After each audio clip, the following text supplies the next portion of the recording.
Welcome, everybody, to Scotch and Smoke Rings episode 54. I am your neighborhood-friendly Oxhorn here with my hat and suspenders set to maximum stun. Today's cigar is a 3-Singloss cigar.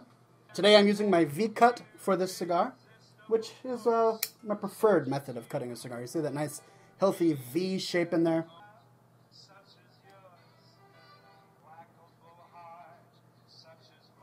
Today we are drinking our Grant's Scotch whiskey. It's nice and chill now. Let's take a gentlemanly sip. As many of you know, I recently had a birthday. I am now ancient at the ripe old age of 29. 1 year away from 30 of all things. Fairly upsetting, but I'm not going to dwell on it. Many of you know that I created a new guild with a friend of mine on Silverhand. It's called the Invisible Pink Unicorns. We have over 300 members in that guild. Silverhand server, Horde side. If you would like to join our guild, feel free to head on over to Silverhand sometime. Ask anybody in the guild for an invite, and they will invite you. This was submitted by Gamer Geek for Life, and it's a very lovely happy birthday card. Thank you so much. It says, "Happy birthday, Oxhorn," and there is Hat with a pecan pie on his back. I gotta say, that is pretty epic right there. Dragon's Eye Angie on Twitter says, "What do you do for a living? I'm curious." Well, I make machinima, of course. I make the movies that you all are well familiar with. And I sell my music. That is the primary means by which I make my living. So if you've listened to my music and you've liked it and you haven't bought it yet, well, not that I'm asking, but it would sure be nice to, I don't know, maybe buy a couple songs on iTunes. And then I also have a full-time job working for a casual gaming company called Yazy.com. We make Facebook games. Our latest game, Expedition Egypt, which is a fun little Explore Egypt point-and-click RPG. I did all the writing in that game. It was a lot of fun, and we're working on a brand new game right now. It's top secret. It's hush-hush. I can't give you any details. German Troll says, "Oxhorn, ninja or pirate?" Pirate, of course. Pirates have rum. Ninja, sake. Gotta go pirate. Someone whose name I couldn't catch because it flew off the screen too quickly says, "How can you tell if the invisible unicorn is pink, if he's invisible?" Well, you know, his pinkness and his invisibility both exist simultaneously. I guess I'm saying it could be pink in an alternate reality, in another universe, while being invisible in this universe. Don't doubt the IPU. Wildcrandor on Twitter says, "When you started out, did you make WoW Machinima first or use a different game? Were you into films before you started?" To answer your last question, yes, I was into films before I started. I started making Machinima primarily because I was a storyteller, and I found making scripts and turning them into little movies was a fun way to tell my story. And to answer your first question, yeah, I started making Machinima with a game called Dark Age of Camelot, actually. My Machinima back then was really simple. It was basically just a slideshow with captions and songs and stuff, and they were made in Flash. They weren't actually posted on YouTube, because I don't think YouTube existed then. Yeah, way back Oxhorn Machinima. Do you happen to have sheet music on any of your music? More specifically, the song The Great Kodo, asks Mr. 316. No, sadly, I do not have any sheet music. When I make music, I actually just kind of come up with the song in my head, and then I hum out the tune, and then I come up with lyrics, and then I just kind of sing it onto my computer, and then I'll use a metronome to make sure that it goes to the right beat that I want, and then I just sing it, and I don't have any actual music. And then I send it to Nathan, and he'll do the instrumental accompaniment. As for The Great Kodo, that song is actually based on a traditional Irish folk song called King of the Fairies. If you want sheet music for The Great Kodo, just Google King of the Fairies sheet music, and you should be able to find music that will match that song. Fidelis says, "What do you think of StarCraft 2? Did you buy it?" Yes, I bought it, and I love StarCraft 2. I'm having a blast with the game. It's very similar to StarCraft 1 in terms of gameplay, and yet it is different in many key factors that make it unique. I'm really enjoying the ability to explore Hyperion, which is the battle cruiser that Jim Raynor has.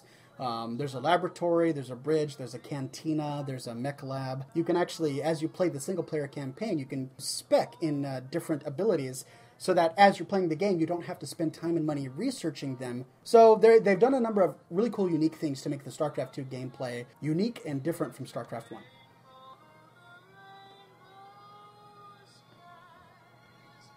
You know what?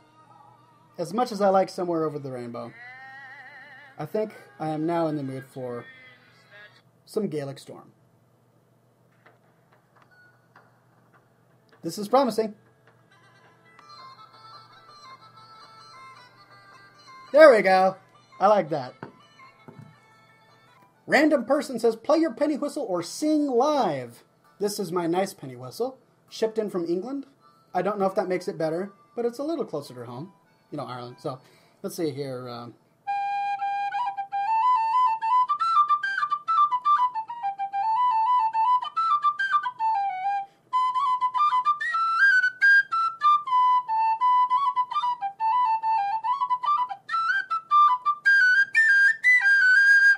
I'm so out of practice. It's like I only ever play it when the show is going on because you guys ask me to. All right, you guys are all asking for the Great Kodo. I play it every week. Okay, all right, I'll play it for you again because I love you guys that much. You know, you're worth it. Here we go.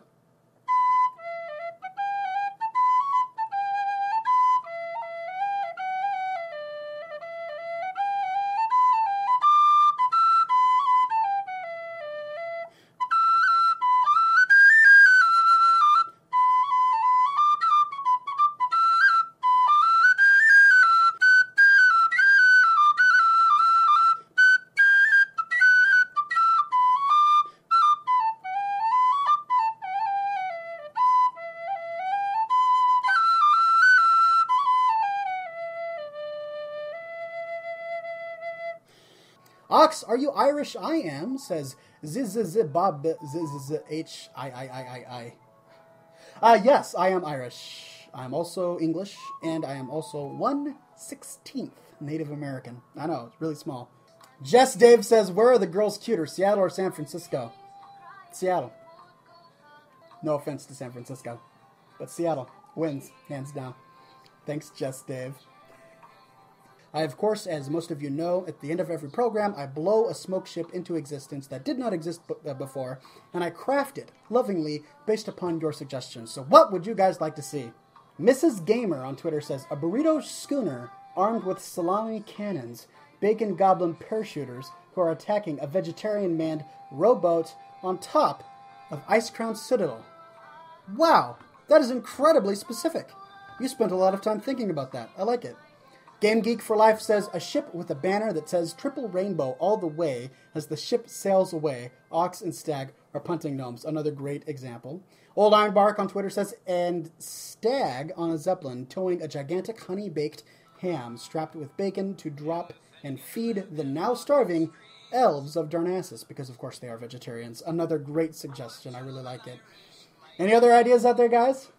A rocket flying into elves, says Doombringer on Twitter. Nice. So this is what we're going to do. We're going to have a schooner made from a burrito. And it's got salami cannons, right?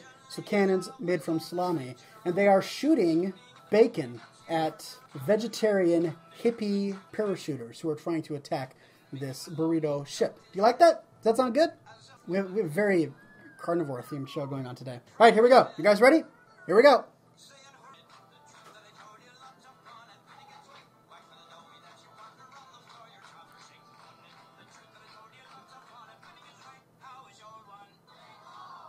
Wow! Did you see that? It was all there. It was a giant schooner ship made from a burrito, a very tasty burrito that was, you know, filled with all sorts of wonderful meats, and it had cannons sticking out of the side, right, made from salami that were shooting bacon balls wrapped in bacon as ammo against the vegetarian hippie elves that were parachuting from the sky trying to attack it and bring it down. And alongside was a banhammer boat with a giant hammer just banning people left and right who were spamming in our chat and also taking a gentlemanly swing at the nasty vegetarian paratroopers that were trying to assail our good burrito/salami ship. So there you go. That was the epic and legendary smoke ship. I hope you enjoyed it. If you blinked your eyes for a moment, you probably missed it, and that is regrettable. But you can always go back and watch the replay. And, as always, be sure to stay classy.